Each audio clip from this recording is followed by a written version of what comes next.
E olha só, irmãos, olha só a situação ruim.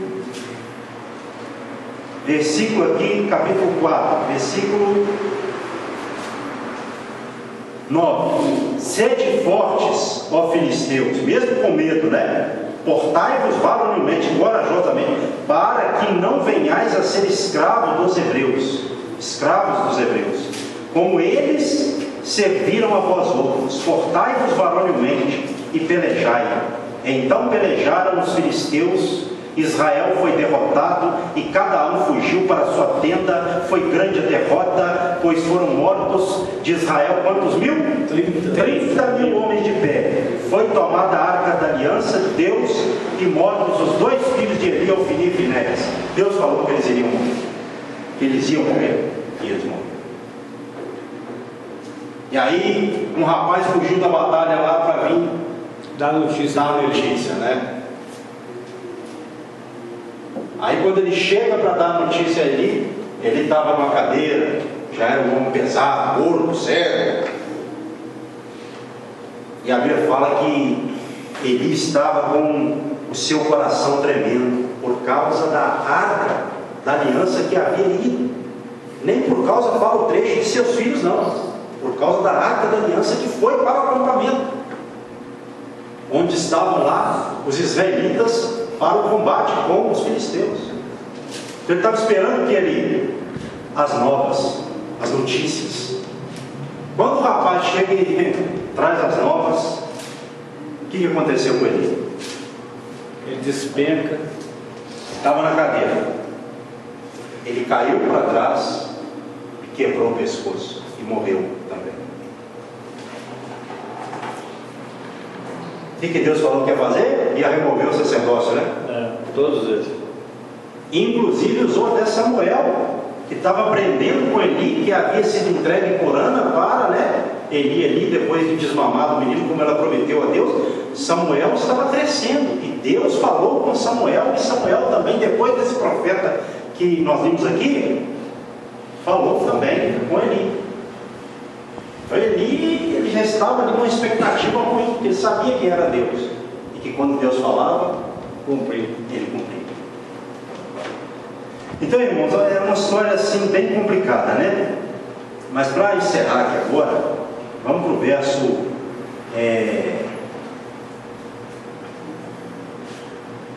18 do capítulo 4 de 1 Samuel. Ao fazer ele menção da arca de Deus, caiu ele da cadeira para trás junto ao portão e quebrou-se-lhe o pescoço e morreu, porque era já homem velho e pesado, e havia julgado Israel por quantos anos? 40 anos. Vamos continuar, não acabou não. Estando sua nora, a mulher de Finéias, um dos filhos de Eli que morreram, né? Um dos que morreram lá. Morreram Ofni e Finéias, né? A mulher de Finéias estava grávida e próxima do parto ali, né? Ouvindo estas novas, e que a arca de Deus fora tomada, e de que seu sogro e seu marido morreram, encurvou-se e deu à luz, porquanto as dores lhe sobrevieram. Ao expirar, ela estava morrendo, disseram para ela as parteiras, né?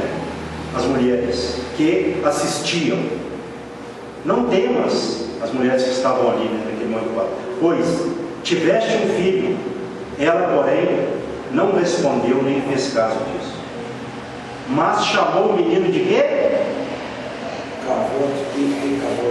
E aí está Icabode, né? Na minha está Icabode, dizendo: foi-se a glória de Israel. Isto ela disse porque a arca de Deus fora tomada, e por causa de seu sogro e de seu marido. E falou mais: foi-se a glória de Israel, pois foi tomada a arca de Deus. Irmãos, a arca ter sido tomada ali pelos filisteus era uma tragédia para Israel, porque a arca ela simbolizava o quê? A presença de Deus.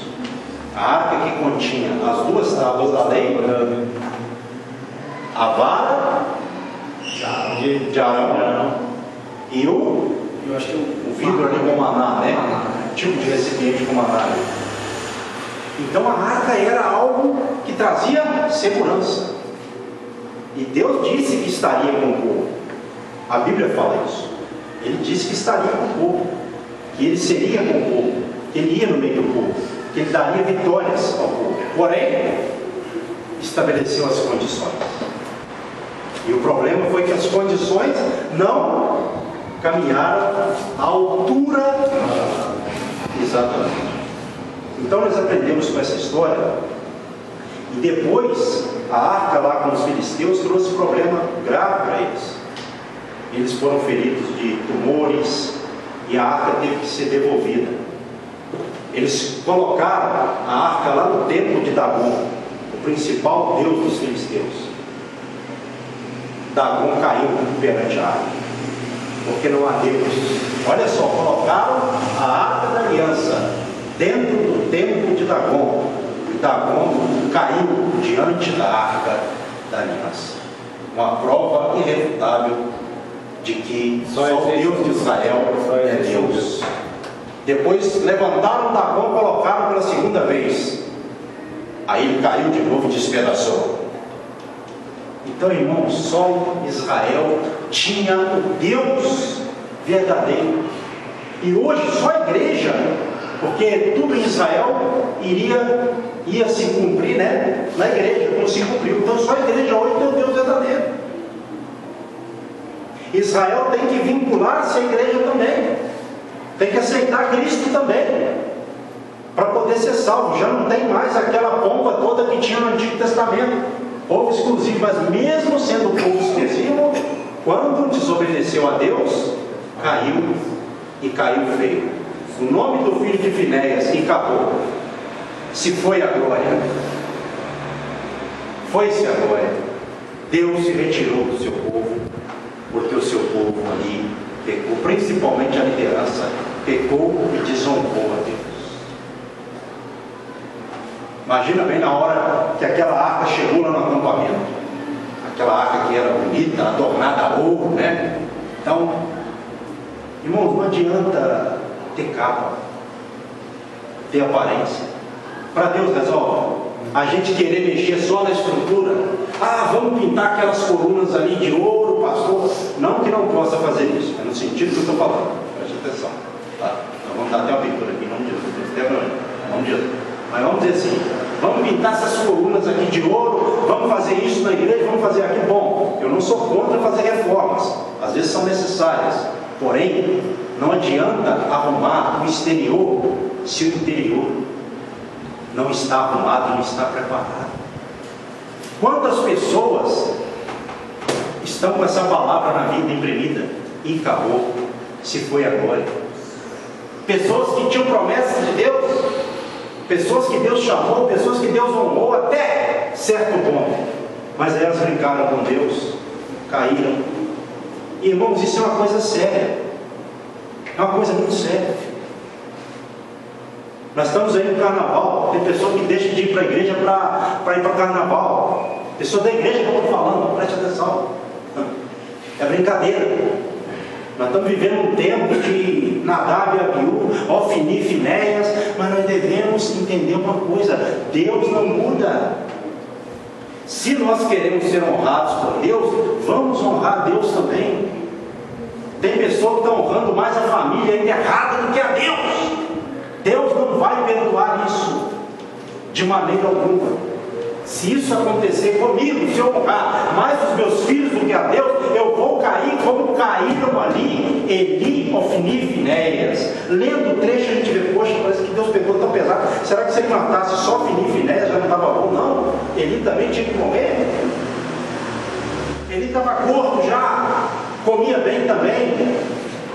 De acordo com o trecho, infelizmente, mesmo ele não concordando, mas ele teve uma certa conivência, ele aceitou o pecado dos filhos dele e morreu na mesma leva. E os 30 mil também, soldados ali do povo, e o povo também estava afastando e aceitando.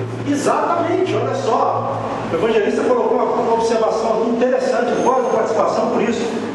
30 mil homens caíram. Então o pecado ele atinge a pessoa, a quem está do lado dela e outras pessoas mais. É lógico que cada caso é um caso, né? Hoje, por exemplo, eu pequei, Deus vai cobrar do evangelista. Não, Deus vai me ajudar. Pode mostrar para ele, pode mostrar para o testemunho, isso é uma questão. Eu estou dizendo assim, esse pecado aqui, ele foi um pecado que ele foi alastrando. Não é? Então todo pecado que Deus vê que ele vai alastrar, que ele vai perverter, aí ele vai fazer igual ele fez com Ananias e Safira. Roubaram dele. Deixa eu matar esses dois, porque senão eles vão me plantar no meio da igreja uma coisa que eu não quero. Eles vão me roubar. Os dois me roubaram, todo mundo vai me roubar. Então eu vou matar os dois para que haja temor no resto, para que não perverta o resto. Porque eu tive muito trabalho para trazê-los até. Mais ou menos assim. Então isso aconteceu no Novo Testamento. Ananias sabia quietinho ali e tal. Pedro vai. Por que vocês mentiram? Primeiro para ela, depois para ele, né? Primeiro para ele, depois para ela. Verdade. Por que vocês mentiram para o Espírito de Deus? Foi a palavra dele dos dois. Primeiro para ele, depois para ela. Morreram. A gente até fica meio assustado lendo aquele trecho, porque a gente pensa assim, poxa, será que Deus não podia ter levantado alguém para, assim, repreender eles e tal, e eles continuaram? Não, Deus achou melhor matar, porque Deus viu o coração deles, Deus sondou o coração deles. É igual de Filipe e Finéias. Eles já não ouviam mais a Deus. Não foi um acaso que fizeram aquelas coisas lá que eles estavam fazendo. Isso já havia significado a longa data. Quer dizer, no caso de Alfilipe e Finéias, foi uma perversão que foi só pervertendo o povo. Então, se Deus permite não faz isso, isso é melhor semente. Deus ia comprometer tudo. Mas aí o que Deus fez? Levantou do ventre de uma mulher estéril, Ana, um profeta que colocaria ordem no sacerdócio de Israel. Enquanto Ofni e Finéias estavam pervertendo, de repente não, enganados pelo pecado, achando que Deus não ia fazer nada, alguma coisa assim, Deus já estava preparando Samuel. Ana chorando, pedindo a Deus um filho. Olha só o que Deus faz, hein? Deus vai e faz uma mulher estéril gerar um filho para remover o sacerdócio de Israel e começar de novo. Se nós não dermos valor a Deus, Deus vai usar os pequeninos que vêm por aí. Se nós não fizermos o nosso melhor para Deus, Deus tira nós daqui e traz outras pessoas, porque Deus, Ele não precisa de se submeter a ninguém. Deus quer quem quer Ele. Deus quer quem obedece Ele. Se dizer assim para o Senhor, como falou a criança lá, Samuel, ensinado por Eli: Senhor, eis-me aqui, fala que o teu servo ouve. Isso que Deus quer. Se obedecer, Deus vai exaltar e vai levar até o final da vida dele, vai morrer, vai para a glória, vai deixar uma boa história, vai deixar uma descendência. Agora, se perverter, Deus não vai permitir isso por muito tempo. Deus mata, Deus fere, Deus tira da igreja e traz outros melhores. Mas se honrar Deus, Deus honra também. Deus levanta e leva até onde Ele tem que levar. E no final vai levar para a glória, glória leva para o céu. Amém. Glória. Então, irmãos, nós temos que ter isso no coração. Nós não podemos deixar nos envolver com a corrupção. Pastor, e no caso do senhor, isso foi para liderança? Deus fala comigo direto e reto. Tem dia que eu tenho dificuldade até de dormir, porque a gente erra. Irmãos, a cobrança de Deus é uma coisa que tira o homem assim do normal. E é bom acontecer isso quando a gente está errado. Sabe por quê? Por amor a Deus. Senão a gente também vai para o mesmo carro. Hoje nós vivemos numa Babilônia. Todos os lados que a gente olha, para todos os lados a gente vê o quê? Pecado, perversidade, sodomia e coisas mais. Então o convite está aí. Mas nós temos que fazer como fez Samuel. Pastor, mas os filhos de Samuel foram corruptos. Não vamos deixar isso para outro dia. Mas Samuel não foi. Então, você não tem que acompanhar seus filhos. Nem o filho vai pagar pelo pai, nem o pai pelo filho. Ezequiel, vamos lá, se coloca sobre os seus pés. Ezequiel 18. Passa sua mão em forma de cônjuge. Senhor, abençoa a todos com teu amor, com a graça do Filho, com a sua gloriosa consolação do Filho e do Espírito Santo. E a todos no final, meu Pai, de domingo, amanhã também é feriado, esses dias que sejam dias de encorajamento, de ânimo e de consolação para todos, em nome de Jesus Cristo. Amém. E que as palmas louvem a Deus agora, amém.